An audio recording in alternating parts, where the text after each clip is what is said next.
बड़े पापा वाली पार्टी तो यही है। वो भी अपनी ही पार्टी है, वो भी अपनी पार्टी, वो अलग नहीं है। लोजपा जिधर रहती है सरकार उधर ही बनती है। चिराग जी उधर है ना, नीतीश कुमार के साथ हैं। चिराग जी नीतीश कुमार के साथ हैं, कह रहे हैं कि 25 में फिर से नीतीश और 225 कम से कम जीतेंगे। किन्हीं के पक्ष में बोलते हैं, किन्हीं के विपक्ष में बोलते हैं, आप जानते ही हैं। यार सब कुछ ठीक होता, भैया भी साथ रहते, क्या दिक्कत। हाँ, राजनीति में कुछ भी हो सकता है। देखिए मुस्कान यानी यशराज पासवान जो पशुपति कुमार पारस के बेटे हैं, और न सिर्फ बेटे हैं बल्कि जो एक बेटे का फर्ज होता है वो अदा भी कर रहे हैं।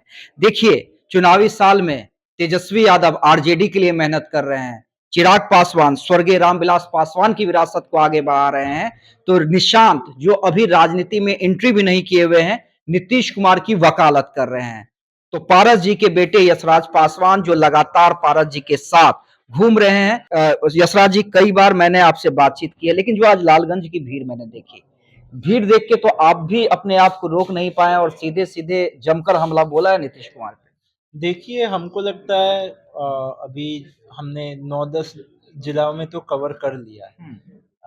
जो हमारा यात्रा निकला था, रालोचपा चली गाँव की ओर, और उसमें मेरे ख्याल से 5-6 में तो आप खुद सम्मिलित भी रहे। आपने देखा होगा कि किस भीड़ और तादाद से लोग जुड़ रहे हैं।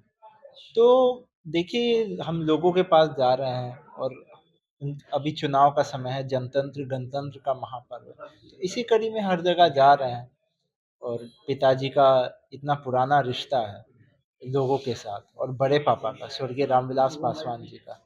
तो हमारे भैया ने बस, आप समझिए कि जो बागडोर संभाली है श्री प्रिंस राज जी ने, कि बड़े पापा के जो अधूरे सपने थे, जब जो वो कहा करते थे मैं उस घर में दिया जलाने चला हूँ जहाँ सदियों से अंधेरा है। तो हमारी पार्टी की स्थापना ही हुई थी इन विचारों के साथ कि पीड़ित, दलित, शोषित और गरीब का घर उज्जवल हो, उसके घर में दिया जले। तो बस इसी कड़ी को आगे बढ़ा रहे हैं। पिताजी तो हैं ही, और अब भैया ने बागडोर संभाली है।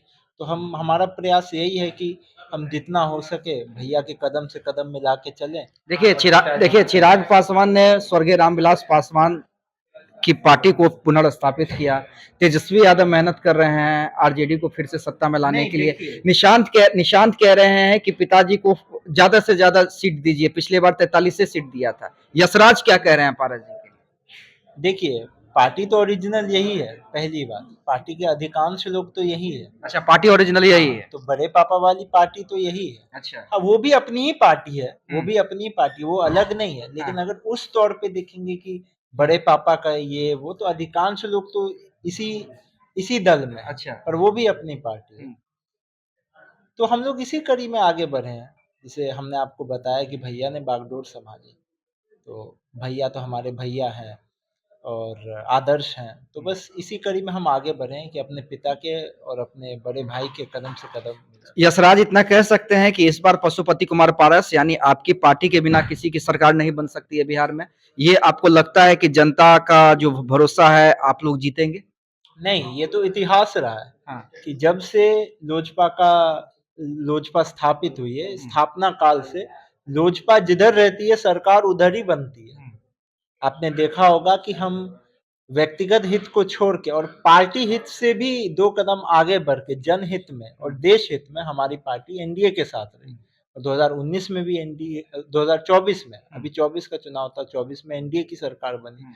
तो ये तो आप इतिहास देख लीजिए, जहाँ लोजपा और जहाँ रामविलास पासवान जी का साथ और आशीर्वाद रहता है, वहीं सरकार बनती है। चिराग जी उधर है ना, नीतीश कुमार के साथ हैं। चिराग जी नीतीश कुमार के साथ हैं, कह रहे हैं कि 25 में फिर से नीतीश और 225 कम से कम जीतेंगे।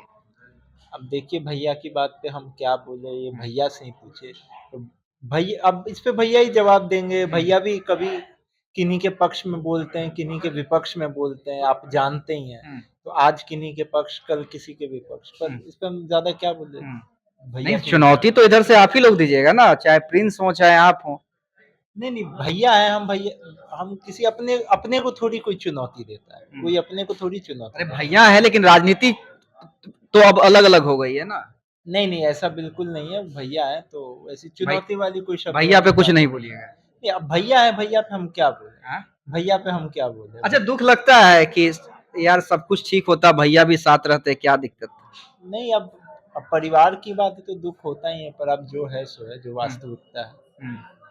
अच्छा, निशांत ने आज एक बयान दिया है, चूंकि आप युवा हैं इसलिए मैं पूछ रहा हूं। निशांत ने कहा है कि एनडीए को नीतीश कुमार को चेहरा डिक्लेयर कर देना चाहिए, सीएम फेस घोषित कर देना चाहिए। अब जब चिराग पासवान ये कह रहे हैं कि नेतृत्व नीतीश कुमार का होगा, बीजेपी ये कह रही है नेतृत्व नीतीश कुमार का होगा, तो आखिर तब भी निशांत को ये डर क्यों सता रहा है कि महाराष्ट्र वाली स्थिति बिहार में नीतीश जी के साथ ना हो जाए? अब ये तो वही बताएंगे ऐसा कारण क्यों है। आपने खुद ही अभी सबको कोट किया कि सब ऐसी बातें बोल रही है, तो अब ऐसा अभाव क्यों है, ऐसी भावना क्यों है, तो अब इस पे तो वही बताएंगे, कुछ बात होगी नहीं होगी इस पे तो वही बताएंगे, तो उनका मामला है। चलिए, यशराज हमारे साथ थे। देखिए, खुद कहेंगे नहीं इसलिए मैंने इनसे इस बार सवाल किया नहीं, लेकिन ये तय मान लीजिए कि अलौली से चुनाव लड़ने जा रहे हैं। पार्टी कुछ दिनों में घोषणा करेगी। आरजेडी के साथ गठबंधन की अंदर खाने लगभग तैयारी पूरी हो चुकी है। अप्रैल में बड़ी घोषणा होगी। लेकिन सबसे इंपॉर्टेंट, हाँ, राजनीति में कुछ भी हो सकता है। अच्छा, कुछ भी हो सकता है। हाँ, तो कुछ भी हो सकता है, कौन कहाँ है नहीं है, लड़ता है नहीं लड़ता है, ये समय पे छोड़ दीजिए, समय के अनुसार सब साफ हो जाता है। आप भी तो राजनीति इतने समय से फॉलो कर रहे हैं, देख रहे हैं पत्रकारिता में, आपने देखा होगा अंतिम क्षण में भी कई चीजें बन जाती है, पलट जाती है, नई उजागर हो जाती है। अलौली वाले तो नहीं पलटेगा ना। करना नहीं, अलौली हमारा घर है, पर हमने कई बार बोला कि उसको राजनीतिक एंगल हमसे मत जोड़िए। अलौली हमारा घर है, उस पे हम लड़े ये वो वैसी कड़ी जोड़ी ही नहीं, वो तो हमारा परिवार है, तो उसको बिल्कुल मत जोड़िए। परिवार वाले चाहेंगे तो खड़ा हो जाएगा ना।